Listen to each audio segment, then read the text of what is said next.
The full moon blazed overhead, a colossal silver eye staring down on the moonlit vale. Every member of the Frostfang Pack formed a silent ring around the sacred circle, their breaths fogging in the crisp night air. Seraphina Reed stood at the center, barefoot on frost-kissed grass, her ceremonial gown of midnight silk fluttering like raven wings. Tonight was everything, her bonding night. The moment she would finally link souls forever with her fated mate, Thorne Blackwood, the pack's charismatic future alpha. Her heart hammered with joy and nervous fire. She could already taste his scent, dark pine, leather, and storm-charged air. The elders lifted their voices in the ancient invocation. Thorne stepped forward, powerful and certain, his storm-grey eyes locked on hers with unmistakable promise. He took her hands, the world shrank to the heat of his palms. "Seraphina Reed," he said, voice deep and reverent, "under this moon, I pledge my soul to yours." "I accept you, Thorne Blackwood," she whispered back, eyes shining. He leaned in to mark her. Then everything shattered. A flicker of something cold and final crossed his face. His fingers loosened. Slipped away. The chant died mid-breath. "Thorne?" Her voice cracked. He released her completely. Turned. Walked straight through the stunned pack without a single word or glance back. Only the crunch of frost under his boots answered her. The fragile half-bond ripped apart inside her chest. Seraphina collapsed to her knees. Blood trickled from her nose, then the corner of her mouth, rejection's vicious signature. The pack's pitying murmurs swelled, then faded as they slowly melted into the trees, leaving her alone beneath the merciless moon. Time blurred into agony. Until new footsteps broke the silence. A scent crashed over her, smoke, iron, and midnight thunder. She raised her head. A tall, lethal figure stood at the edge of the veil. Leather duster open to reveal a scarred, powerful chest, eyes burning like molten silver in the moonlight. Ridgeon Stormvale. Alpha of the rival Crimson Fang Pack, the wolves who had spilled her brother's blood at the northern border. He shouldn't be here. Yet he crossed the sacred line without hesitation. "You're still alive," he said, voice low and rough, edged with dark surprise. "Most broken bonds don't survive the night."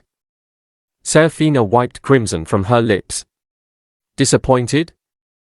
A slow, predatory smile curved his mouth. "Far from it." He crouched before her, close enough that heat rolled off him like a furnace. The night seemed to lean closer. "They left you to bleed out in shame," he murmured. "I see fire where they saw weakness." His fingers brushed the blood from her cheek, the touch ignited something dangerous and alive. "Stay here and die quietly, or walk away with me. I'll give you vengeance sharp enough to cut empires. Power. A mark that doesn't betray." His gaze dropped to her trembling mouth, then rose again, burning. Or perhaps something neither of us saw coming. Seraphina's ruined heart lurched. The moon watched in silence. Ridgeon tilted his head, studying her like a blade he intended to hone. "So tell me, little rejected flame," his whisper was velvet over steel. "Ready to stop bleeding for them, and make them bleed for you?" Seraphina's breath caught. The words hung between them like smoke, curling into her lungs, igniting something long buried. She searched Ridgeon's face, those molten silver eyes, the faint scar cutting through his left brow, the hard line of his jaw that spoke of too many battles won. No softness there. No mercy. Only raw, unapologetic power. And yet, he waited. Not forcing. Not dragging. Giving her the choice that Thorne never had. Her fingers trembled as she lifted her hand. The ceremonial gown's torn sleeve slid down her arm, exposing the pale skin still streaked with drying blood. She placed her palm in his. The contact was electric. Not the gentle, golden warmth of a fated bond. This was darker, hotter, like plunging her hand into forge fire. Heat raced up her arm, through her chest, coiling low in her belly. Her wolf surged forward, claws scraping beneath her skin, eager, hungry. Ridgeon's pupils dilated. A low growl rumbled in his throat, surprise, then satisfaction. He didn't pull away. Instead, his fingers closed around hers, firm, possessive. "Good girl," he murmured. He rose in one fluid motion, pulling her up with him. She swayed for a heartbeat. He steadied her with a hand at her waist, the touch burning through the thin silk. "We need to move," he said, voice dropping to a rough whisper. "Your ex-mate won't stay gone long." As if summoned by the words, a distant howl split the night, deep, anguished, furious. "Thorne." The sound clawed at the ragged edges of her heart. Part of her, the part that had loved him since they were pups, wanted to run toward it, to demand answers, to beg him to take it back. The new part, the one Ridian had just awakened, bared its teeth. "Let him come," she said, voice steadier than she felt. "Let him see what he threw away." Ridian's lips curved into a slow, dangerous smile. "That's my girl." He turned them toward the shadowed tree line that marked the border, Frostfang behind, Crimson Fang ahead. Forbidden territory. Enemy land.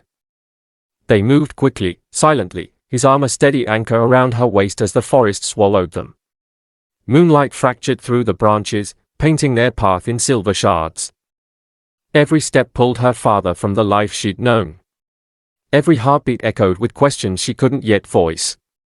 Why did Thorne walk away? What secret had made his eyes turn cold in that final moment? And why did Ridian Stormveil look at her like she was the weapon he'd been waiting to wield? They reached the ridge overlooking the border river when the first answering howls rose behind them, multiple voices now, the full strength of Frostfang on the hunt. Ridian stopped. Turned. Looked back toward the veil with eyes gone predator black. "They're coming fast," he said. Seraphina felt the shift inside her, fear melting into something sharper. Fiercer. She lifted her chin, tasting blood and frost and the promise of retribution on her tongue. "Then let's give them something to chase." Ridian's gaze snapped to hers, dark, approving, almost reverent. He leaned in, lips brushing her ear. "Welcome to your new beginning, Seraphina Reed." And with that, they vanished into the crimson-shadowed woods, just as Thorne's howl rose again, closer, desperate, breaking on her name.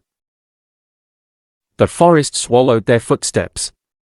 Branches clawed at Seraphina's torn gown as she ran beside Ridian, heart slamming against her ribs. The river's roar grew louder ahead, wild, churning, the natural boundary between worlds. Frostfang behind. Crimson Fang beyond. No turning back. Ridian moved like shadow-made flesh, guiding her with sure, silent pressure on her lower back. Every few strides he glanced over his shoulder, silver eyes scanning the darkness. "They are gaining," he muttered. "Stubborn bastard." Seraphina didn't need to ask who. Thorne's scent still lingered on the wind, pine, storm, betrayal, mixing with the sharp copper of her own dried blood. It made her stomach twist. How many nights had she dreamed of that scent wrapping around her like safety? Now it felt like poison. They burst from the trees onto the rocky riverbank. Moonlight shattered across the black water, turning it into liquid silver.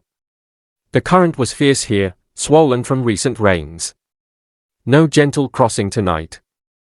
Ridian stopped at the edge, boots crunching gravel. "Can you swim?" She nodded, though her legs trembled. Rejection sickness still clawed at her insides, nausea, weakness, the slow burn of a bomb trying to die. "Then we cross. Now." He stripped off his duster in one fluid motion, tossing it to her.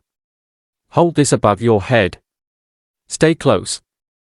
She clutched the warm leather to her chest. It smelled of him, smoke, iron, midnight thunder. Strangely grounding. They plunged in. The cold hit like a slap, stealing her breath. Water roared around her thighs, then waist, then shoulders. Ridian's hand found hers beneath the surface, iron grip anchoring her as the current tried to tear them apart. Halfway across, the howls behind them turned vicious, multiple voices, closing fast. Seraphina glanced back. Silhouettes moved along the far ridge. One stood tallest, shoulders heaving. Thorne. Even at this distance, she felt the weight of his stare. Ridian pulled harder. Eyes forward, flame. He doesn't get to haunt you anymore. They reached the opposite bank gasping, dripping, alive. Crimson Fang territory. The air felt different here, wilder, heavier with old blood and untamed power. Ridian hauled her up the slick rocks. Before she could catch her breath, he spun her to face him. His hands framed her face, thumbs brushing wet strands from her cheeks. You crossed the line, he said, voice rough. You're mine now. By choice. Not fate. His eyes burned into hers. Not gentle. Not kind. But real. Seraphina's wolf stirred, pressing against her skin, curious, unafraid. Then the forest shifted. A low, unnatural rustle moved through the trees, not wind, not animals. Something older. Watching. Ridian stiffened. His head snapped toward the shadows. A faint glow pulsed between the trunks, pale blue, like moonlight trapped in veins. The forest feels alive, Seraphina whispered, echoing the strange whisper in her mind. Ridian's grip tightened. Because it is. And it's been waiting for you. From the darkness stepped a figure, tall, cloaked in mist, eyes like twin moons. An ancient she-wolf, guardian of the old ways. Her voice rasped like dry leaves. The rejected one has returned to the source. The bond that was broken can be remade. But not with the one you left behind. She lifted a gnarled hand toward Seraphina. Choose again, child. True power, or true ruin. Thorne's howl crashed across the river, closer now, furious, pleading. Seraphina's heart stuttered. What choice will Seraphina make under the Guardian's gaze? Can she trust Ridian's offer, or is the forest hiding a darker truth? And why does Thorne sound like a man fighting for his life? The ancient she-wolf's words hung in the air like frost. The bond that was broken can be remade. But not with the one you left behind. Seraphina's pulse roared in her ears. The river still churned behind them, Thorne's desperate howls echoing across the water, closer with every ragged breath. Ridian's hand remained locked around her wrist, warm and unyielding, but his body had gone rigid, every muscle coiled like a predator sensing a trap. The Guardian's pale blue eyes never left Seraphina's face. Choose, child of frost. Power forged in ruin, or ruin disguised as power. Seraphina's throat tightened. She looked from the misty figure to Ridian. His silver gaze burned with something fierce, warning, possession, maybe even fear. For the first time, she saw a crack in the unbreakable alpha mask. Before she could speak, the forest answered for her. A sharp crack split the night. Branches snapped like bones. Then came the thunder of paws, too many, too fast. Not just Thorne. The entire Frostfang hunting party crashed through the undergrowth on the opposite bank, shadows leaping across moonlight. At their head, Thorne's massive black wolf form skidded to the water's edge, golden eyes wild with something raw and unrecognizable. Seraphina. His human voice tore out of the beast's throat, hoarse, breaking. Don't do this. Ridian snarled, shoving Seraphina behind him. They crossed the river line. That's declaration of war. The Guardian lifted one gnarled hand. The glowing veins in the trees pulsed brighter. The air thickened, pressing against Seraphina's skin like invisible walls. Time runs thin, the old she-wolf rasped. The forest will not hold them forever. Decide. Seraphina's chest heaved. Every instinct screamed to run, away from both packs, away from the pain, away from the choice that could drown her in blood. But her wolf refused to cower. It rose inside her, claws out, fur bristling, tasting the night and finding it delicious. She stepped out from behind Ridian. I choose neither of you, she said, voice low but steady. Not yet. Ridian's head snapped toward her. Surprise. Then something dangerously close to pride. Thorne's howl turned anguished, pleading. The Guardian smiled, slow, toothless, ancient. Then the forest chooses for you. The glowing veins flared white-hot. Roots erupted from the earth, thick as thighs, weaving a shimmering barrier between the river and the crimson side. Thorne's wolves slammed into it and rebounded, snarling, confused. The guardian turned her moonlit eyes on Seraphina one last time. Run, little flame. Find the hollow of echoes. There you will learn what was truly severed, and what can still be saved. Before Seraphina could ask what she meant, the old she-wolf dissolved into mist. Ridian grabbed her hand. We move. Now. They sprinted deeper into crimson territory, the barrier's glow fading behind them. Thorne's howls grew fainter, but never silent, always there, always reaching. The woods grew darker, older. Strange whispers brushed Seraphina's ears, voices too faint to understand, yet achingly familiar. She felt it again, that hidden strength uncoiling in her core. Not the gentle loyalty she'd once worn like armor. Something sharper. Hungrier. Dangerous. And someone, or something, was definitely watching. A low, unfamiliar growl rolled from the shadows ahead. Ridian stopped dead. From the blackness stepped a lone wolf, massive, silver-furred, eyes the exact molten color of Ridian's. But the scent was wrong. Not pack. Not enemy. Something else entirely. The wolf dipped its head once, then vanished into the trees. Ridian's grip on her hand turned bruising. That, he whispered, was never supposed to find you. The silver wolf melted back into the darkness as quickly as it had appeared, leaving only the echo of its growl hanging in the frigid air. Seraphina's skin prickled. What was that? Ridian's jaw clenched so hard she heard the grind of teeth. Later. We keep moving. They pushed deeper into the ancient heart of Crimson Fang territory. The trees grew taller here, trunks black and twisted, branches knitting together to blot out most of the moon. The air tasted of iron and old magic. Every step felt heavier, like the forest itself was pressing judgment against her shoulders. Then the night fractured. A massive shadow detached from the trees ahead, taller than Ridian, broader, radiating a presence so thick it felt like gravity shifting. Seraphina froze. Ridian shoved her behind him with a snarl, claws already lengthening. Stay back. The figure stepped fully into a shaft of moonlight. Tall. Dark.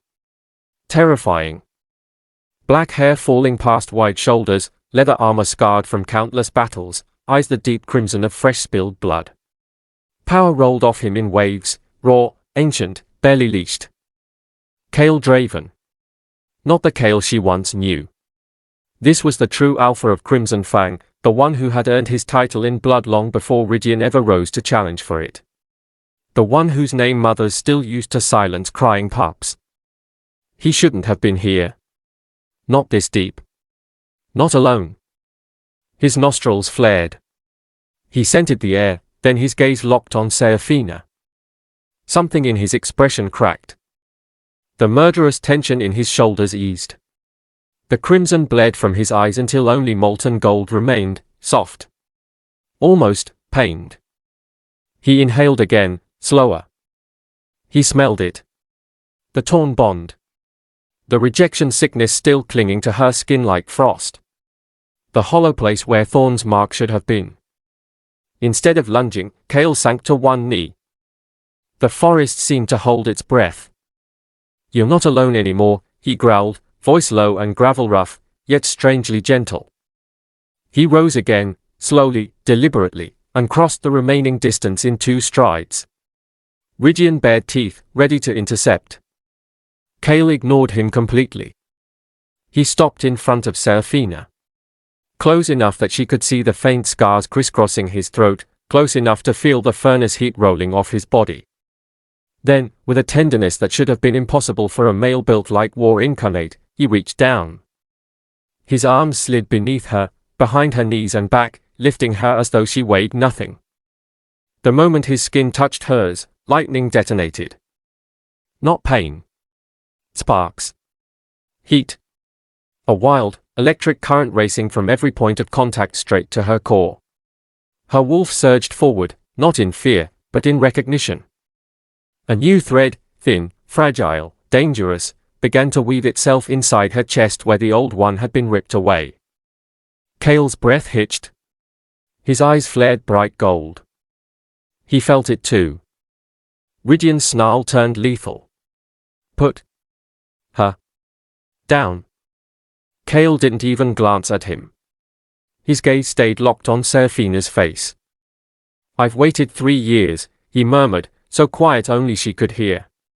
3 years for the moon to bring you to my territory. Broken. Bleeding. Free. Seraphina's heart thundered. Trust warred with terror warred with something hotter, hungrier. She should fight. Should demand answers. Should remember that this male's pack had killed her brother. Instead her fingers curled into the front of his armor, anchoring herself against the storm inside her. Cale lowered his head until his lips brushed her temple. I won't break what's left of you, he vowed against her skin.